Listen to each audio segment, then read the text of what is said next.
Hello दोस्तों, नमस्कार। आपका स्वागत है मेरे चैनल पर। टेस्ट पेपर 20 के साथ आज हम हाजिर हो चुके हैं। टेस्ट पेपर 20 में जीव विज्ञान की जितने भी ऑल क्वेश्चंस थे 1 लाइन फैक्ट के साथ, है ना, उसका ही रिवीजन के थ्रू हम चूज द करेक्ट ऑप्शंस लेके आए हैं, है ना। तो आगे की मतलब जो पीछे की जो वीडियो थी उसमें हमने इसका क्वेश्चंस पढ़ लिए हैं 10 तक। आज 11 से स्टार्ट करते हैं। आइए देखते हैं कि किस टाइप के क्वेश्चंस हैं, है ना। देखिए यहाँ तक हो चुका था। टी कोशिकाएं जो होती है वो HIV में सर्वाधिक उसको नष्ट करती हैं। तो दोहरा निषेचन होता है। दोहरा निषेचन किस में होता है? आवृत्तबीजी जो पौधे होते हैं उसमें दोहरा निषेचन होता है। ठीक है, आवृत्तबीजी जो पौधे होते हैं ना उसमें दोहरा निषेचन होता है, ये कहलाता है। तो हम आवृत्तबीजी पौधे में सही आंसर लगाएंगे। जीव द्रव्य की खोज किसने की थी? जीव द्रव्य है उसकी खोज की थी हुगो बॉन मोल ने। हुगो बॉन मोल ने जीव द्रव्य की खोज की थी। ठीक है, जीव द्रव्य की खोज की थी हुगो बॉन मोल ने, उसने जीव द्रव्य की खोज की थी। ठीक है, हुगो बॉन मोल ने जीव द्रव्य की खोज की थी, याद रखिएगा। मलेरिया दिवस कब मनाया जाता है? मलेरिया दिवस मनाया जाता है 20 अगस्त को। ठीक है, 20 अगस्त को मलेरिया दिवस मनाया जाता है। मलेरिया मुक्त हुआ था, है ना, मलेरिया, तो इसलिए मलेरिया दिवस 20 अगस्त को मनाया जाता है। भोजपत्र किस पेड़ की छाल से प्राप्त होता है? तो भोजपत्र प्राप्त होता है बैटयूला। किससे प्राप्त होता है भोजपत्र? किस पेड़ की छाल से प्राप्त होता है भोजपत्र? बैटयूला करके एक छाल होती है, उससे भोजपत्र प्राप्त होता है। ठीक है, वह पेड़ों की छाल होती है। म्यूटेशनवाद के जनक कौन है? म्यूटेशनवाद के जनक पूछ रहा है, तो वो है हुगो डी ब्रिज।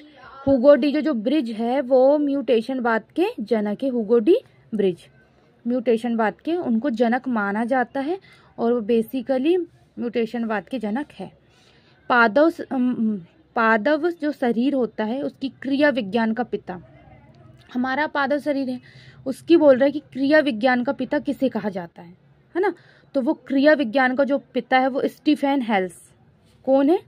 स्टीफेन हेल्स को पादव शरीर क्रिया विज्ञान का पिता कहा जाता है, स्टीफेन हेल्स को। ठीक है, अस्थि में कौन सा प्रोटीन पाया जाता है? तो अस्थि में पाया जाता है ओसीन।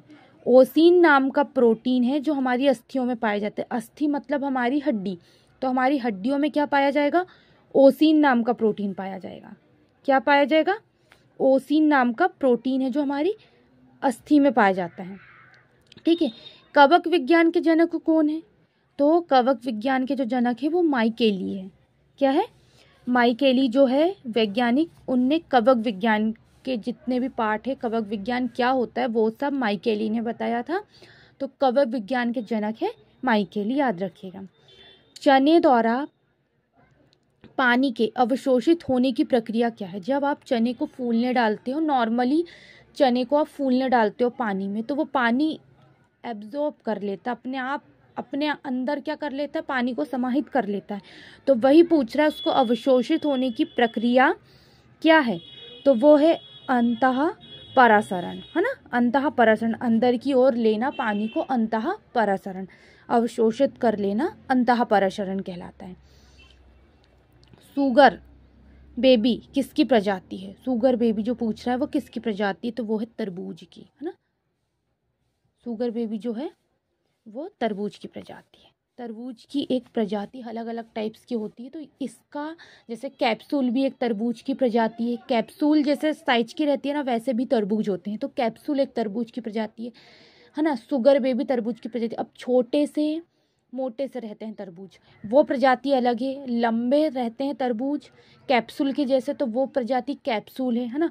अब तरबूज और अलग टाइप के हैं, तो वो है सुगर बेबी, उसकी प्रजाति है सुगर बेबी। ठीक है, तो टेस्ट पेपर हमारा 20 में हमने आज के भी 10 क्वेश्चंस देख लिए, बहुत बेहतरीन अच्छे थे, है ना। कुछ चीज़ों के इम्पोर्टेंट हैं जो आपने शायद क्वेश्चंस नहीं देख पाए होंगे, तो वो इसमें देख लीजिएगा। जैसे म्यूटेशनवाद, है ना, ये इस टाइप के क्वेश्चंस थोड़े इम्पॉर्टेंट है, शुगर बेबी है ना, इस टाइप के थोड़े क्वेश्चंस इम्पॉर्टेंट है, तो ये वाले देख लीजिएगा। हम इसी का नेक्स्ट मतलब टेस्ट पेपर 20 ही लेके आएंगे, लेकिन 21 से क्वेश्चन से लेके आएंगे नेक्स्ट वीडियो में। आज के लिए बस इतना ही, धन्यवाद।